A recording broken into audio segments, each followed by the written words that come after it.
Me wana mi boka bodo ojle ogbesusu gege wenu. To kan heji mi na tindo droje gbonjo mi on Kristi Jesu tondali nando no lawen dagbe podo nando ma ho me jrado ho. Mi na so no ma nu pipon gbon owewe dali kele dide asisa ogbesusu gege Kristi ton drodo. Bon chomion eton lo polo kede dali mina so no tindo ojre ide gbibo eton na gokona mi gbon na do hode na mado ganon le awufie salon le mehenu kundo biale asu kwasi pole wendo etito tu klame le podo akota le nvemi na mini tunto mi ton ayi na do mi mando ogbesusu gege lome podo na do moi to go flame pátápátá. Wana mimo chomio yi na lulile do ujile ugbe susu gege kume po igbe lo mina sota kon o Ezekiel sin wita uta chan wito boni yemede adodo han nika ton so hiame oso abio Ezekiel me na horodo ido so hiado ya le mi yoyoton bo miso le kwa le mi home na fin ho fikle unde dorawi mo mujeme he bibo kuno ton nami ni ayim hwen kan vi to Kristi me be ayim no mo emi gbe do beji so ni vovo awe bo na nzisin lo po to bigbo me to gigo me na kwe chanwe boya ko okugodo boya anato tin to gbe bo inu fanron ando ikun klisi peto to asro me ni ato pesi so me bo pesi so ni aweto ni na o hwe for de we rondo ai Milan bo mina duto ai baji bo bi anyun amunkunje neleme nukwaro mi me blame to so ya mi sigba bi amunkunje ego to pipe me bi a ni de hoto na ohwe for de ne lo na we ajura mondo ntoli ni jiwe we do oho itona mi ule lo su we na ni didoneto to demedo utoi we na na le kona mi wa ibaji to kwe neme kwe for de neme dike ma mole dike ma ingbole dike lewe yin trodo di ni ajura anadukan ona iteme ona ikogona otogun supo ti mi awe ton da ide bon we da gbelila science dali to le ro me na ingbono to pere he na zedo alo eton lo me ina ze supo ni hallelujah bo ni apon ele me Ezekiel mewe ti we ta mewe mi mo siso erin ohwe o for de loton de na igbon Milan lo de na igbon we so yen mo jemeni ndi ndo gigbo okuno ton we na mi ma ndo do ho supo do ehin mo jeme weta Ezekiel ton lo me mi ni lileje hehiaro ota chan witology ehiado le humo oho okuno ton so wa de do mo uro hie visun gbe toton lewe okuno jiwe we do klan aigba Israeliton opodo de yehen opodo lo wa longlome ene aigba loton leji tivie we opodo lo tinto ochiwe nyena so do adi shihlan ochiwe bo so dakwena ye keredi aliho toile nye na so he osun toe lepo wa ochiwe puro nkun she mana hala puro nkun she mana hula ye dote gba mo nye mana tindo awubla gba aigba nyena aliho toe le kpoa ojiwe kporo osun toe le na tin to bla bla rie tome miule na so nuedo niwe okruno lewe okruno jiwe wedo okpodo de onyirande shokere da yego ewa yehe okpodo de wa yehe okpodo ro wa efun do jiwe da yego ewa yehe tidon tuewa do ye do yehe tidon tuewa dewe rie tome to men ayigba lo tonle yehe ojile lo wa azan lo tin sepo azan zigidi ton de bo mayin abobo ayaje tonde son oselemegba tivie we yinkon omewulu sheje gbonu sande tivie do jiwe bo so ren adi she shodo ogowi bonaso da wenawe keledi aliho to ile nyina so ren osun tuile kpoa jiwe nukun she mana so to na hla dote monye mana so tindo awu blabla nyina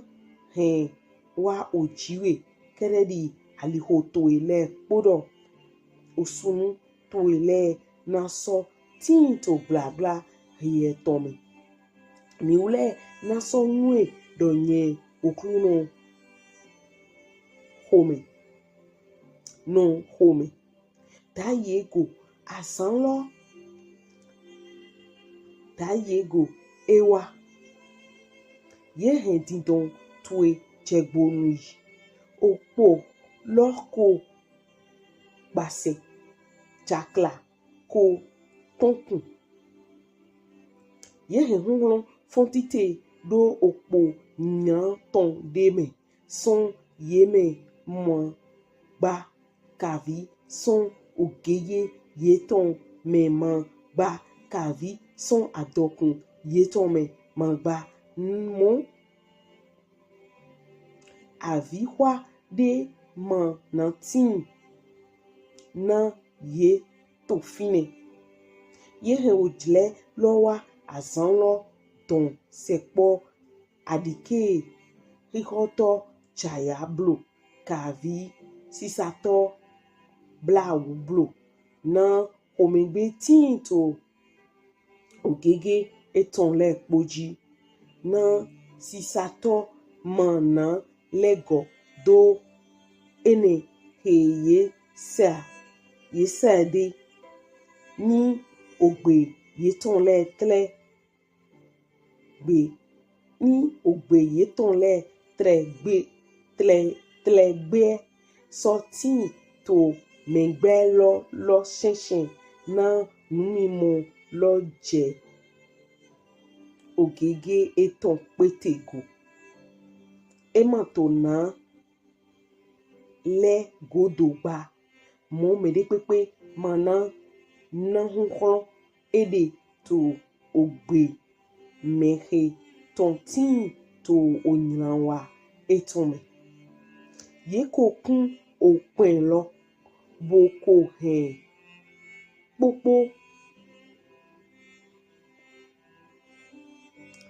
popo wole wudote shiba mere ma yin àwọn funten gba na okomegble se tinto ogege etonle poji ohilo tinto gbonu asonyiran kan lopo uvelopo to home ewo he tinto kanji na kun na ku po ori lo po boro ewo hetin to da ho lo me okuve po asunyan kan po na ve sudo shiba ye he hongan son ye mele na hongan bonatin to ose lo go tairi o pule àgbàdo le meton le popo yeton we na weto awubla ome dokpodokpo to onyanwa etome alo dokpo na yin kuye okligo le po na yin ma dogano di osin ye na yi o de novo do gba yede ga obudaho na so shion ye oyan na so tinto nukume le poji po ota pipa to po to ota yeton le poji ye na so ze fataka yeton dran to alihogodo leme bodo sika yeton na so yin onu ma wede fataka yeton po sika yeton po mana tin sokan na do wolen ye to azan ho megble okru no tonton gbe ye mana pekona alindon yeton le gba kavi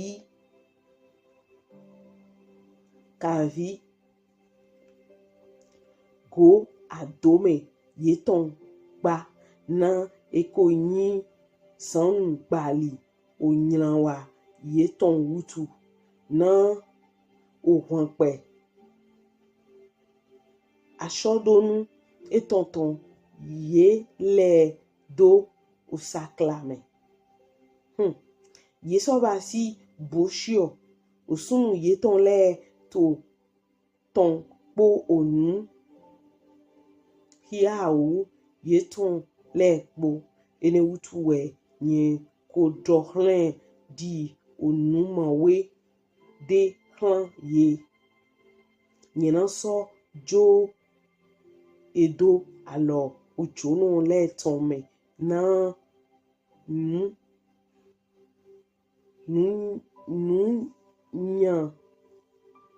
nyan we na de puro hlan menyana kan aiba ton le na oblanu de yebo na so flui nukume she ga we nyena leson yede ye na so flu atokun wiwla she ajoto le na so bio eme bo flui pasi ogan lo na aigba lo tin gona wedida o hunton poro to da holo na tin ga na hunhun ede wutu wenye na hen nyiwla pete kosi le ton wa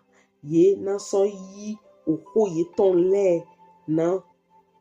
tindo ye na so hen osakla hunhun ton lo ton na do alote ye na so hen ye he clan ye do wiwe le flu nukumbia wa ye na so din chijoho ode mana so tin tanwiwa na wa tanwiwa ji lini na tin to lini ji ye na so din nunimo yewe gan tonde shigba osena su son yewe ho lode poro ohoname son hoho to leme aholu lo na blau ye na so yi ovoje do shiun na vo na ahovilo poro ye na to tukla alo peto aigba lo ton le ye na wa hlan ye hodo aliho ye ton podo kredi nu je he ye ton le nyena dahwe na ye na so nwedo nyewe okluno. Hallelujah. Hallelujah. Bo ni domro mi o wetalo doto to hami to hia nve mi do mi ni do mo ngwe tingo to kan do gbe lo me na ye mi chawe klisi Jesu na we o gbe ni na ye mi mla do gbe dagbe we gbe lo bo de wa na me do me do apapo wo aweji bo mbele son afọ awoto o ta chanwe loton kaka wa do ififonu po me den ro afọ chain lole titan chain lole lo ete arobai afọ chain titan lole mmodo yedo ndo polodo odo o ta chro polopo we ma jo ando do vodo bondo bele sonfle bo tade na o ta chanwe toloton na yin o nu vive o abi o wa lo gbigble togun shiri ewe leton wa lo gbigble togun shiri ewe ton le bo to wa lo gbigble le me kenya patitan emi do de tana mimo onyiran wiwa danu wiwa ma pe ma wa dodo hun sinsin bodo o wanyina o nwa igba ton eyan kweton bo ni mi pon ho ta energy mi na moro o wanyina kweton lo wo ta ren Kristi Jesu do ho vovo bon peto vovo aho mon nu yiwa bovo aton abi eneme mu to beji son le to me pe ne ta igbaji titande ekonta meme sun he wa mo do me tonto pipe bo se Jesu Kristi do no mi lewe mayin me pipe boyun chiwe me pipe baba oto yin me pipe boyun wero etemi sinwa na lo san do mo okunle gan bo Jesu do ni ro enyo sin le aji ayin wana o chiwe we to o wa ha to ile popo le le to wa lo to isisan to ile po wan wana no zo to taidi chero suga bo edonedo emi ko no basie nele gbogbo na towi wa no epo na ndodo upe gato aigba isoro mi ko so basie nele bo Kristi Jesu wa donedo ni so po ndedin lo bo sa ni atindole ndu atokun no da ho evisun lo bo hodomi Kristi Jesu doni we ekuchio we jele to ekuchio ndori adokun le ro atokun ni ho atairi o nu enyin wana bo ma kan ma len logbon atokun le dali gberopo we Kristi ni sai bo ma dizo ndere won le bo iwe sun ho do emi kodo we moro o le de ma kan pa mi eyi chururu ro moro osin bo ni mi jo apahwe ne do mi na so mo apahwe de wo we ne Kristi Jesu ohodoro o chinukun do to egbon aliho o chinukun to felo ai hoji bo dele flero hunme dele flero o sanme bo sanle ati hunle mandike yeni wuton be hatunmo ohunle do ohunle wewe o won tuntun aigba ji fiton nyewe o atokun la loton o tade na de vole to wewe de we lo me tiba nyero o version de vole yele we do mo bo etuto hia rom no nyewe na do akwe o nyewe na gba ho mado ma ba ni amu ndo li ple po jomi we shiba ni wa chwa ika mi tonji bo to kla wa to mi ji je dogun mi ni le dali mi do ravo bio mi de me bona kan bio pon do be nu ntindo enye wa yi so ansimidi be Kristi na gba pote ai ka chebe be na gbe wona Kristi di de jero ni nuhenu elebu abi efin ya si mi abi to kla igba ton afin ya si be nagbe tindo krisi be nagbe note krisi me be nagbe teo krisi me uwe ni yemere atinto krisi me wa mo kule pon to ko do ho de ri ha mi ho de ri ro chi wi kule pon na hemi bo na jo edo adike mo kule pon lobu e chero mo to Jesus in come bo ni mi do pon mi na mo e mo so yin apa vovo awene kere go krisi Jesus do horo dugbon wan o mu aigbaje ton le ni atokun ati akwe fide vore votin edo na we na indo bro peto mu aigbaji fiton le pupata pe sigba alindo ton bu etewe na do ai alindo ton tope eji han òpin ìrìn àjò tèmi tìrẹ nínú ayé o ọba jẹ́ kó san wá o ká jagun mólú làálàá nínú ayé ìrìn àjò ayé ẹni dá mi síwájú ló ń tẹ̀lé tútù ẹni lọ sájò tómi àrètí ò tí fèlè ṣe ìyẹn gbéṣẹ́ ilé rẹ̀ kò ní ṣòro kò dé ìwò rárá kó tó délé ìjì kájà òjò wọlé pẹ̀rù ibodè àwọ̀ nínú ilé tó ti dà tán ẹni yẹ kó wọlé mi sinmi àtún kò sí iṣẹ́ òpin ìrìn àjò ìsinmi ló yẹ kó jẹ́ bí ẹ bá ń gbọ́ tọmọdé ń gbé kiri go àgbà ló lè mọ bí tó mi àwọ̀ sí bọ́mọdé bá rìnrìn àjò lójú àgbà ó lè má bá gbà mọ́ líle tó bá dé ìrìn àjò ẹ̀dá láyé Ọlọ́run ló mọ̀ òpin ìrìn àjò ká fi ṣàdúrà òpin ìrìn àjò tèmi tìrẹ nínú ayé ọba jẹ́ kó san wá ò ká jagun mólú lórúkọ Jésù a ó jagun mólú uwe ni gbeto wa to pinpon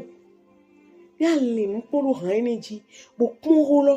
nu ezombo o me gleji we we ton wa je togun Israeli tonji to eyin Ezekiel si o ta chanwe me menele ye ka du to gigo jiwe we ton me ye mo jiwe we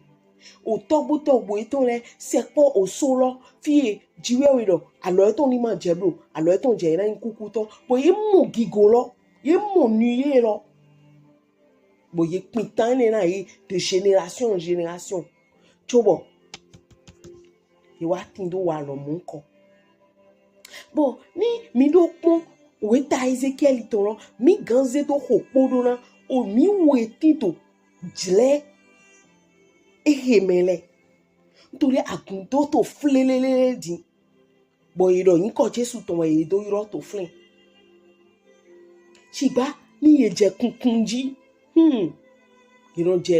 òpọ́n àgọ̀ tẹ́mẹ́tẹ́mẹ́ mọ́jí òpọ́n àgọ̀ mẹ́ná pọ́n sùn lóhùn rẹ̀ lẹ̀ mẹ́ná pọ́n òwe lóhùn rẹ̀ lẹ̀ mẹ́ná dọ̀rẹ́ ní oṣù gọ́ òwe nínú jẹ̀dẹ̀ hojí Kristi Jésù mà ká dọ̀dọ̀ mu hùnìgán tọ́ mà dọ̀dọ̀ mu mi wo ètò hùnìgán mẹ́lẹ̀ mi tó àgànà oṣù mi to agana son plevu mi to agana owe ntoli mi le popo sian to gbigbo me to erin adusi lo to wiwe ton bo manue abi ma dinu dogbon ohonele dali abi dogbon ngbonele dali erin yi se no supo egbe flu bo iton woli de na yi woli de opo ya kado e ma mo asu kabi e ma wule alo ena lo dín pé kò dẹ̀ rámi wo ta ìdọ̀ jẹ́ ó máa sọ dẹ̀ wíwẹ̀ tán sí bá gbọ́ mímí tó kọ́ do gbogbo ọpọ́n kó lọ jí máa yìí nǹkan tó apá ẹ̀ nìyí nálẹ̀ ẹ̀jẹ̀ apá àwìtọ́ tó hìyà wúwú pé jíṣọ́ ni gbígbọ́ mẹ́tàn lọ gbọ́ èrìn ìjíwé gbérò mi kákàbọ̀ ẹ̀dọ̀ ràn yìí lọ yena gbon yewe noji na lo mon na lo bien mi mo e ma so sigbe mi to e no nu pro me to le te na e kon e ma na ndi wo cho e ma te nyo so mo pro ro bo na bo na yi ndi wa bo ni akododo akundi bo ye wo hoto e ma so to e aho ko pe na gun vile bo e do yi pe gun file vo to ta ho me we tin ji we do gun ta li to na ro yan no zo e do yi pe na ro yan de ale kona e wa krisi me gun to nugbo me na ro yan de a he gocha podo gbigbo kun to po bo e ma yin omo Martin we ye ma no te krisi me abi Martin nue do mi tinto krisi me ye ma tinto krisi lo me nugbo we ni mi na pongoloji na vo kwesi na o ta chan we lo so de bi ga so mbele son afo awoto ro je konukun ene afo konukun ene toji bo mi de talent to apatin tan ene flin nu o wa lo de ma pa ki go na ji we yin ko yi yin onyan wiwa yin danu wiwa yin ma wa todo yin hun sinsen yin o won yin na akweton po nu aigbaji fi ton le po bo hemi kun to Kristi Jesu sin ojileme wende wa ati apostoli Paul wo teromo waina akweton eton son yin wan tuntun nu aigbaji fi ton le ji bo mi do romlo to plepo me mi do na vo ko mi de me pakun na ro vo gocha podo jiwe opo mo kun no be mi nu enugbo ya ni mi nu enugbo nu enele de pepe ma du to mi ji mi gan ja ide me amo mi na so fun geleun gbigbo kun to na so se mi fun bleun bo mi na fun cha na vo goje pe ji so ni pipe loji bo mi wa pa we toji bodo wulu pe ji so ni gbigbo me ton lo ko me english we ton a kaka we do na ido je we do ton le ma so na mu de bra do na yi nu ploto e ton le ma so na mu ndi bo kon yi me ho e ton le ma so do kokko na ndi mo na bo na si we ni mi do kun akota me wulu do te dinle bo ye to ko dodo me de ma se togbe o to ma se figbe o fi ma se togbe e ba iro Krisi ma tinto flen bo ya Krisi tinto flen bo e ma yin lo mo Krisi tinto flen ngbo bo na lebe na bo na toju bo sincere na ton je gbonu bo ye tinta iri me ma yon nui o holono o movie no we ho kun to mo togun che ton ma yon ngbo e lo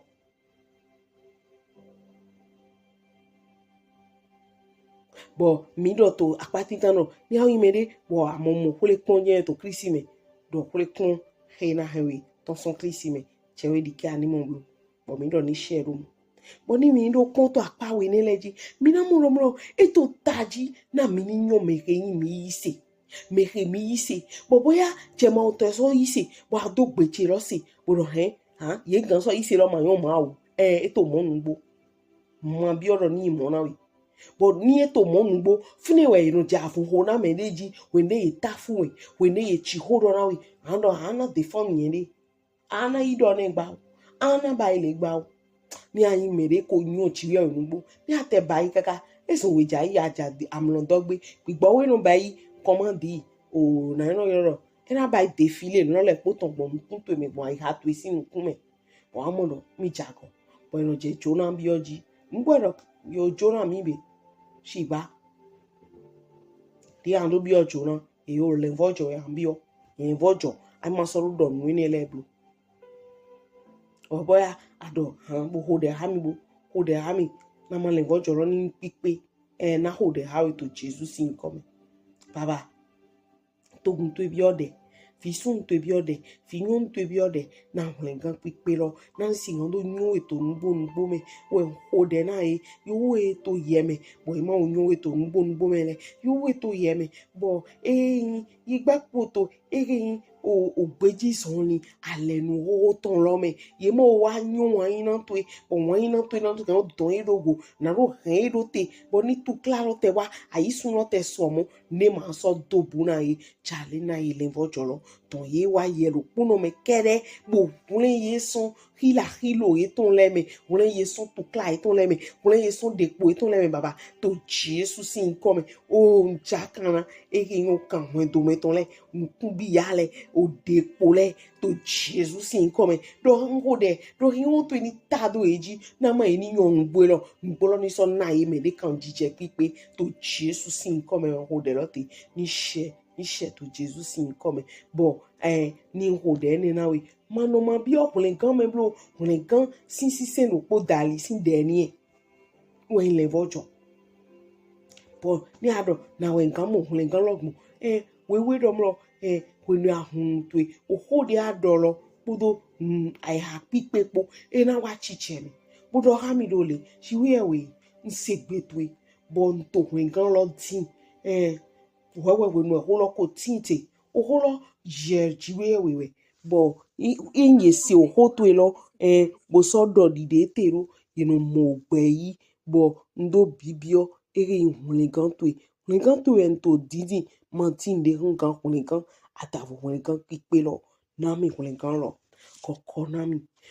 na mi bio akunda gbe me koko na mi bio fi na hun te to gbigbo me na ro dunu dudu gbigbo me to na ro yin oyi to na me de vole ga hun adosun